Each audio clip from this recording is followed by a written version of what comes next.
America ने एक बार फिर यूक्रेन को $2 अरब से ज्यादा के हथियार देने का ऐलान किया है। कुछ ही दिनों में यूक्रेन को अमेरिका और जर्मनी जैसे देशों से टैंक भी मिल जाएंगे। रूस इन ऐलानों से सतर्क है। रूस को सबसे ज्यादा चिंता क्रीमिया की है। पुतिन के करीबी और पूर्व राष्ट्रपति दिमित्री मेदवेदेव ने धमकी दी है कि अगर क्रीमिया पर हमला हुआ तो रूस परमाणु हथियारों का इस्तेमाल करेगा। क्रीमिया में कर्च ब्रिज पर अटैक के बाद भी रूस ने जिस तरह से मिसाइलों से ताबड़तोड़ प्रहार किया था, उससे जाहिर हो गया था कि क्रीमिया पर हमले की भारी कीमत चुकानी होगी।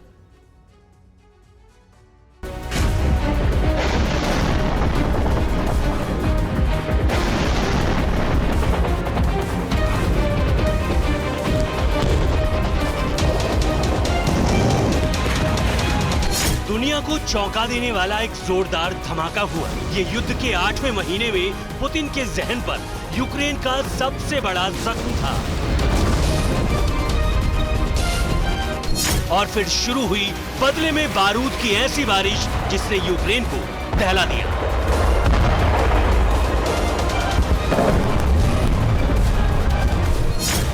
वो तारीख थी 8 अक्टूबर 2022। इसी दिन यूक्रेन ने पुतिन के गुरूर पर सबसे बड़ी चोट की।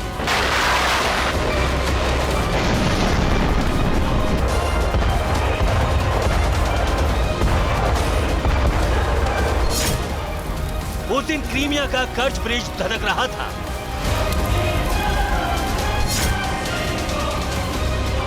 यह युद्ध का एक बड़ा टर्निंग पॉइंट साबित हुआ। यहीं से दुनिया में परमाणु विनाश का अंदेशा और ज्यादा गहराने लगा।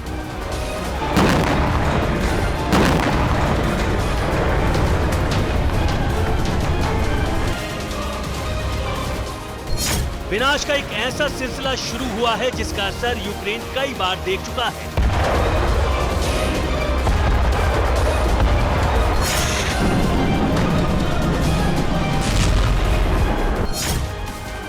नवंबर 2022 को रूस ने यूक्रेन पर 24 घंटे में 84 मिसाइलें दागी थी।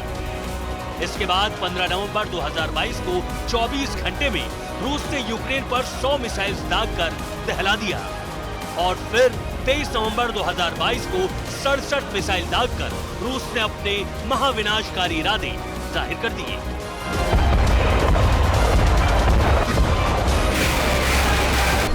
आठवें महीने में वॉर के क्लाइमैक्स की शुरुआत हुई और अब इस युद्ध का अंत क्रीमिया में फिक्स होता दिख रहा है।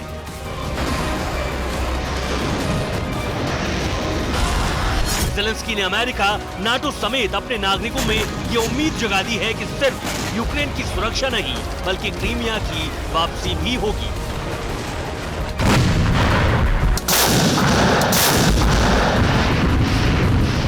में रह रहकर क्रीमिया का जिक्र होता रहा है। एक बार फिर रूस को आशंका है कि नाटो क्रीमिया को लेकर प्लानिंग कर रहा है। कई ऐसी वजह जिसने रूस को फिर अलर्ट किया है। अमेरिका $2.2 अरब का हथियार देने वाला है। GLSDB ground launch small diameter bomb देने जा रहा है। GLSDB की रेंज 151 किलोमीटर है। यूक्रेन को अब्राम्स, लेपर्ड और चैलेंजर जैसे टैंक मिलने वाले हैं। इन हथियारों के आने की खबर से रूस में किस बात का डर है, इसका अंदाजा एक चेतावनी से मिला है। पुतिन के करीबी और रूस के पूर्व राष्ट्रपति दिमित्री मेदवेदेव ने नाटो देशों को धमकी दी है। मेदवेदेव ने कहा कि अगर क्रीमिया पर प्रहार करने की जरूरत हुई तो रूस परमाणु हमला करेगा। यूक्रेन की फौज पूर्वी इलाके में मौजूद है। यहाँ डोनेट्स्क और लुहांस्क पर कब्जे के लिए जंग चल रही है। क्रीमिया के करीब खेरसोन में यूक्रेन ने कब्जा वापस पा लिया था और ज़ैपोरिज़िया में भी जोरदार जंग चल रही है। विदेशी हथियारों से यूक्रेन अगर कामयाब होता है तो यूक्रेन इस इलाके में ब्लैक सी और क्रीमिया के करीब पहुंच जाएगा। ये पूरा इलाका इस वक्त भयंकर युद्ध की आग में जल रहा है। क्रीमिया मिशन के ऐलान के साथ संकेत अमेरिका, ब्रिटेन से भी मिल रहे हैं।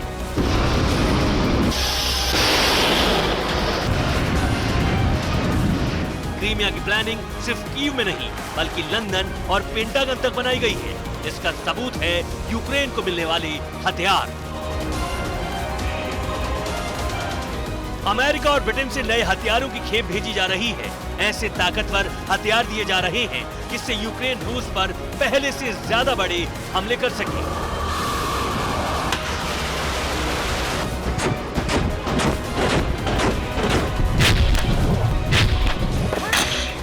रूस यूक्रेन वॉर ने दुनिया को कई सरप्राइज दिए हैं। अब अमेरिका चाहता है कि एक छोटा सा देश रूस की उस पहचान को खत्म कर दे जो बरसों से कायम रही है। ये भी सच है कि रूस यूक्रेन के बीच युद्ध की शुरुआत 2022 में नहीं बल्कि 8 साल पहले हुई थी।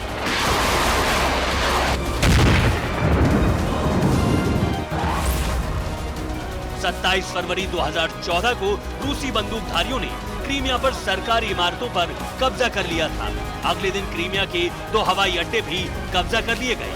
क्रीमिया का इतिहास जाहिर करता है कि ये रूस के लिए कितना अहम है और यूक्रेन के लिए उसके स्वाभिमान का सवाल।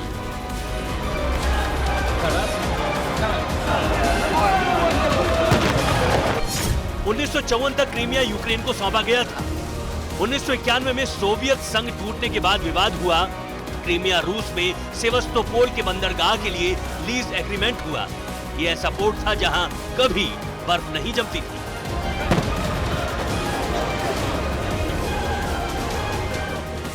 फरवरी 2010 के आम चुनाव में विक्टर यानुकोविच यूक्रेन के राष्ट्रपति बने थे।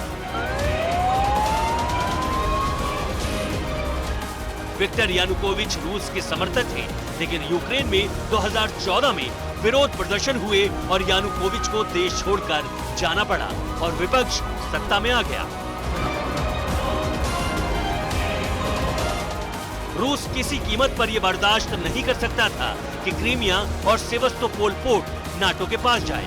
इसी डर से रूस ने क्रीमिया को अंतर्राष्ट्रीय कानूनों का उल्लंघन करके अपने साथ मिला लिया।